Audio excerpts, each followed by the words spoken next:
there, and welcome to another episode of Out of the Fishbowl, a space where we attempt to look at the way things are in the world and how they might be. I'm your host, BrettFish Anderson, and in this episode, we are going to be exploring the idea of critical thinking. Albert Einstein once said, "Education is not the learning of facts, but the training of the mind to think." And let's hear that one more time. Education is not the learning of facts, but the training of the mind to think. We're going to be exploring that a little more deeply in an episode that I like to call Episode 4, Thinking is Critical.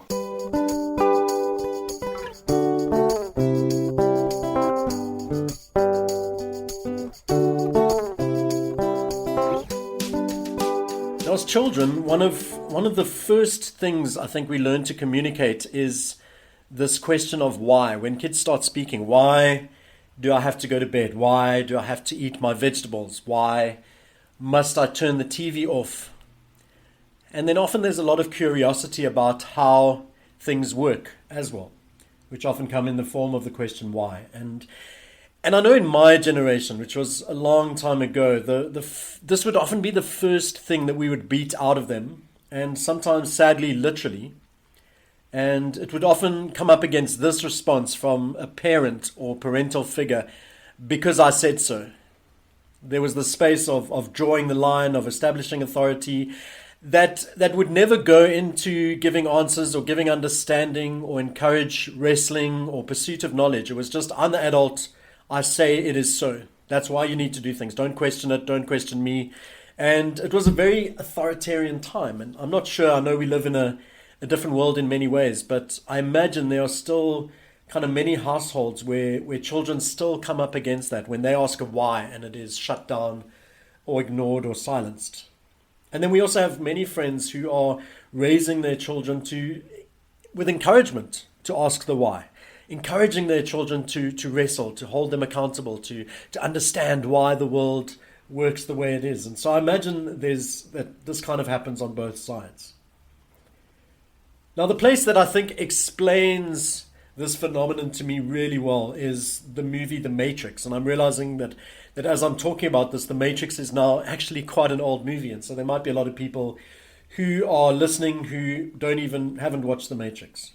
And so I don't want to just assume. But basically, it's this sci-fi futuristic thriller set in a time where humans have been taken over by artificial intelligence. Robots kind of control the world. And the basic premise of the movie is that we are fed an idea of what the world is about. And so our lived experience isn't real, but it's an image or a projection that is being fed to us at the same time as humans are kind of plugged into these machines and being used as batteries to fuel the robots. And our hero, Neo, has this moment early on in the movie where he is presented with two pills, a red pill and a blue pill. And the presentation or the invitation that's given to him is to have this world, this matrix that has kind of been pulled over your eyes, to have that pulled back and to get a chance to see what the world really looks like and what's really going on. And the other choice is to take a pill that will make him forget that conversation, forget that there actually is another world, and to just continue to believe the lie or the fantasy that he's been fed. And we see this play out so many ways in the world today with things like racism or sexism, where there's an idea of how the world is that men are portrayed as better or more powerful or more capable, or where white people have been portrayed as more intelligent or more capable, and that's kind of the world that many of us grew up in.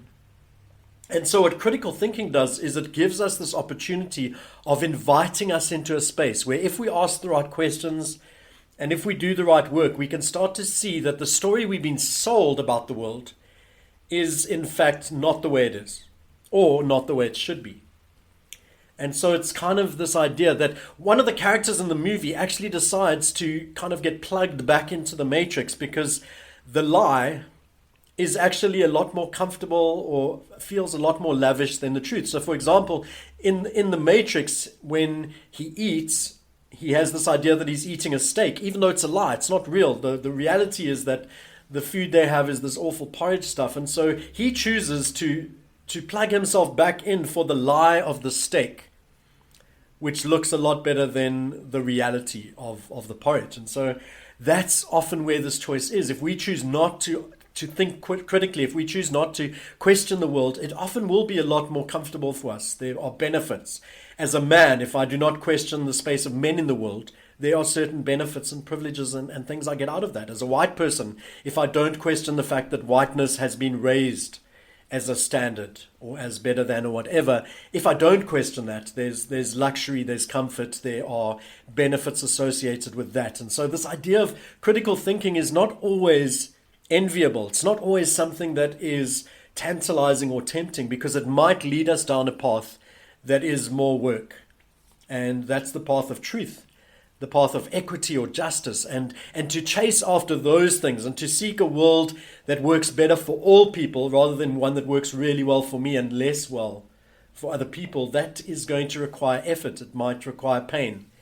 It might require fighting and confusion and difficulty and cost. And so I think that's why a lot of people end up choosing against critical thinking. I think a lot of people just grow up in a system where it was never taught. And so they don't think that way. If we think of schools, in school, when I grew up and went through the process, we were taught to believe the story. We weren't taught to question it. And so we were taught to learn a set of facts or things that were presented to us as facts, including something like history, where history would have been written with a certain bias or with a certain prejudice towards a particular nation or particular people. But we were taught that is the way things are. That story is true. All you have to do in school is learn that story and regurgitate it onto a paper. And so the focus was on questions like what and who and when, as opposed to things like why. Why did that happen? Why was the story told this way? And how? How did things go down? How do things really work? Who is benefiting from the system the way it is? Who's benefiting from the way that our economic system works, that our political system works, that our education system works? And so school was not a place where we were taught to think critically. It was a place where we were taught to obey, to stay in line, to follow the rules, and to learn and regurgitate.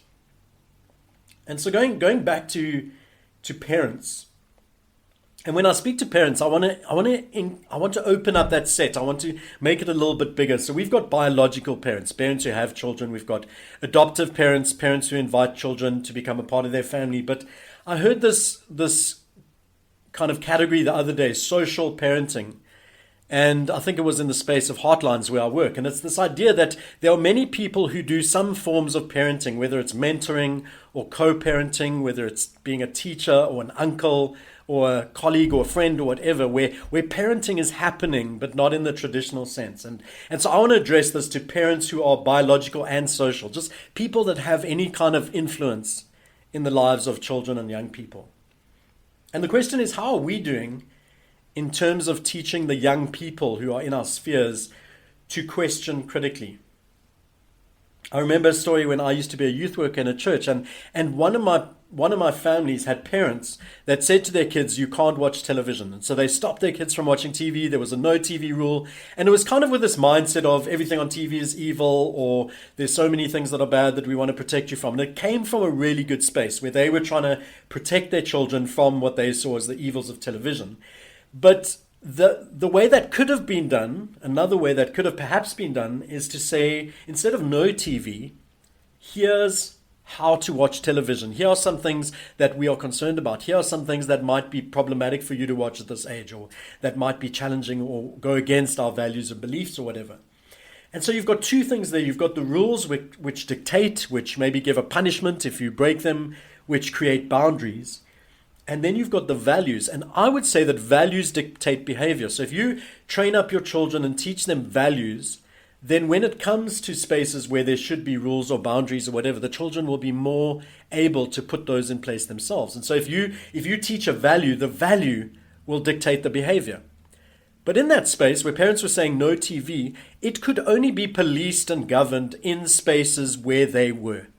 And so the moment these kids went to their friend's house, or the moment they left school and left the home and were allowed to go out, they would have all the access to television they wanted. And because the parents weren't there to police it or to create or uphold the boundaries, they hadn't actually taught the children anything except a rule. The only rule they taught them was stay away from this thing. But in brackets, when we're around. Because the moment we're not around, and typically what happens is when you say no or you put boundaries on things, is that people tend to want to go the opposite way. And so those kids were hungry to understand this thing because they'd never been taught why TV was wrong. It was just no TV. And so the moment there was access to TV, they would rush to it. And so how do we parent well? How do we train our kids up with values that will dictate their behavior rather than behavior that is kept because of the rules, because of the boundaries, but that require us to be policing them? Do we take time to explain? Do we encourage our children to seek knowledge? Do we entertain the why question? And I think in education, as I kind of mentioned before, historically we have not done this really well. We've determined which subjects are more important, and that's been linked to which careers we've said are more important. And we've leaned heavily on rote learning, which is the regurgitation I was speaking about, versus this idea of understanding, of wrestling, of discovering. Now, I've been super fortunate to work with an organization for the last 4 or 5 years called Bottom Up. They are a non-profit organization that work in the Western Cape in schools in the wider Grassy Park area. And I love Ashley that heads this thing up and his team of leaders. They are just some of the most amazing people, some of the most amazing minds, and especially when it comes to this idea of critical thinking. So what they've done is they've gone into some of the local schools and they've worked with kids that are typically on the RCLs, so the leadership bodies of the school. And they've taught these young people how to ask good questions. They've taught them about critical thinking. They've got them reading books by authors like Fanon and Paulo Freire, things like The Pedagogy of the Oppressed. And these are like heavy, quite intense learning books. And these are high school pupils in areas where typically there might be various struggles that you won't have in more kind of wealthy areas or the southern suburbs, for example. And what I love about Bottom Up is that they've raised this bar and they've put up this high bar and they've challenged these young people to really not settle for the way things are, to really question the way things are, and to look at what could the world look like if things were different. And so they've taught these kids to hold their schools accountable, and that hasn't always gone well. They've been asked to leave schools because of it, but they've worked with the RCLs, and in turn those RCLs have started to challenge kind of the language policies in the schools. They've started to challenge corporal punishment, which is illegal but is still practiced in many schools. They've started to challenge some of the uniform rules that work one way for boys and another way for girls. And they've really helped these younger people with skills that I think are going to equip them for life. And so whenever I talk about Bottom Up, I talk about these kids as, in my opinion, they have the best education in South Africa. I went to one of the top schools in the Western Cape, and we were never taught this kind of thinking, this kind of handling of information, of the truth, of research, of backing up our thinking with reasons and facts and statistics and understanding who makes the rules, who the rules benefit, who the systems benefit, and all of that. And so these young people that Bottom Up are working with are receiving this phenomenal education because they're being taught to ask questions. And this typically, if you focus on an education that invites question asking, it's going to be more work for teachers. It's going to be more work for schools. But it produces critical thinkers who might transform the world.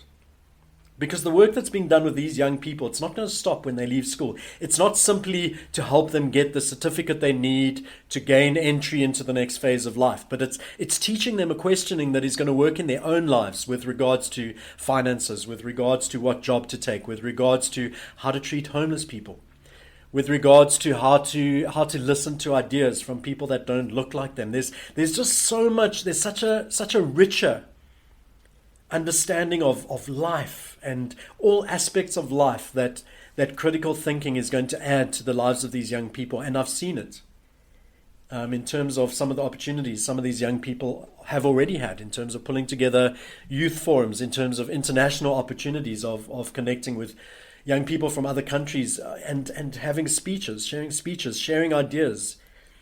And if you want to get hold of Bottom Up, you can look them up at bottomup.org.za.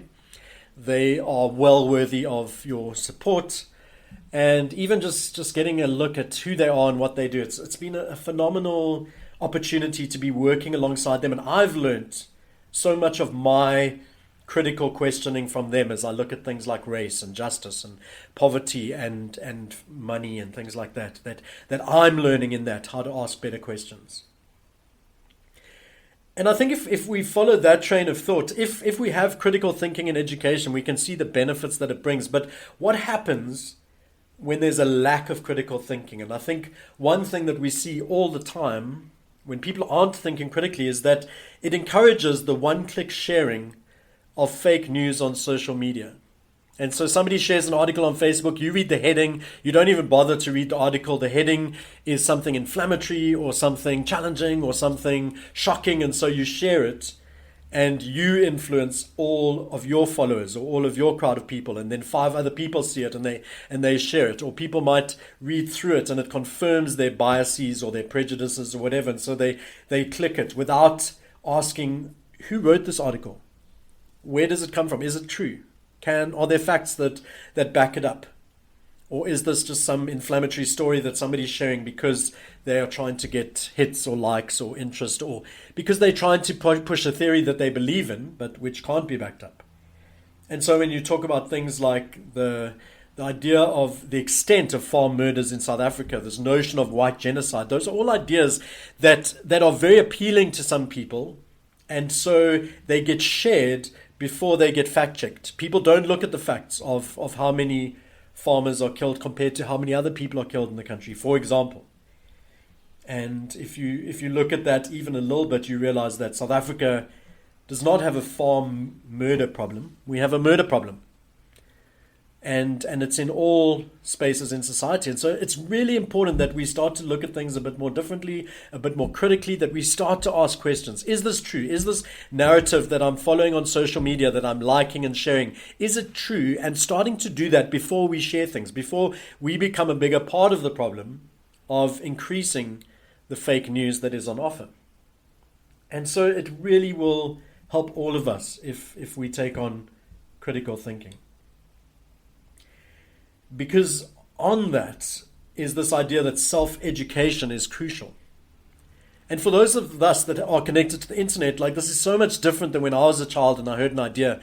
Like, now we can jump onto our phones, we can jump onto the internet and check things out. And it's quite easy to educate ourselves on things. There are sites that were created to pick up fake information. So you can go to Snopes.com or something. If you see a headline, punch it in, and things have already been proved to be hoaxes.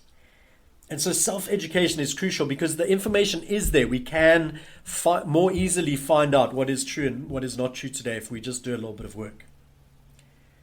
Now, when I look at this idea of critical thinking, there's a great irony in terms of my own journey towards critical thinking. As I look back and think, how did I start doing it? Where was my critical thinking influenced? And I think most of it was caught by spending time with incredible people in a range of different spaces, like leaders. A lot of those spaces for me happen to be in the church, and so on camps or on conferences, just connecting with other leaders, and connecting with and watching people that do critical thinking well. And so a lot of it was caught. Rather, I didn't sit in a class and get taught critical thinking, but I watched people that would do it and would do it well. And I watched people that would ask better questions. And I watched people that would have more backing for the statements they were making. And there'd be something about it that just seemed really attractive. There's an authenticity, there's a power, there's just a rightness in those spaces that I find really attractive. These are not just people following what they think or feel. These are people that have really done the work, and they really are striving for justice and for equity in the world. And so the way they think about things influences me. But when I talk about irony being present, one of the biggest shoves in my journey happened during our time in America. And I think that's ironical because I'm not sure that America is necessarily the greatest bastion of critical thinking. But I do think that you'll find there's a lot of critical thinking done in America, and there's a lot of spaces where critical thinking is not done at all. And our boss at the time in this organization we were working at, Darren Peterson, he modeled it and he called us to it. And it was really this notion of ask better questions. And so whether it was an interview situation that we'd be sitting with him in, whether it was an article I'd be writing for him, or whether it was an event that he was organizing, there was this idea that he would ask questions that would really make us think not just about the thing, but about the things behind the thing. And it's along those lines of who benefits from this, who is missing, what voices are left out if we do it this way, who should be leading, who needs to step aside. And as for those of you that have followed me, I imagine you can hear a lot of these things are present when I'm dealing with race and with gender and things like that, of asking who needs to have their voice heard at the microphone. Who should I be reading? Who should I be listening to?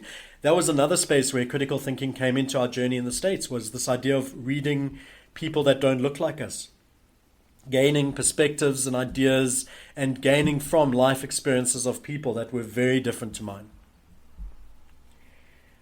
And so in those spaces with Darren, we learned to look at things like wealthy versus poor and how different things related differently to those groups. About comfort versus survival, that when people are wealthy, they live for comfort. When people are poor, they are just trying to get through the day often. And so they don't have the same opportunities. They don't have the same energy or resources to be able to do the same things. And so by critically thinking into spaces, we could produce events and writing and training and systems or whatever that benefited all people, that brought more people that would have been pushed to the margins into the center. And I think another place where we see this a lot is in the area of religion.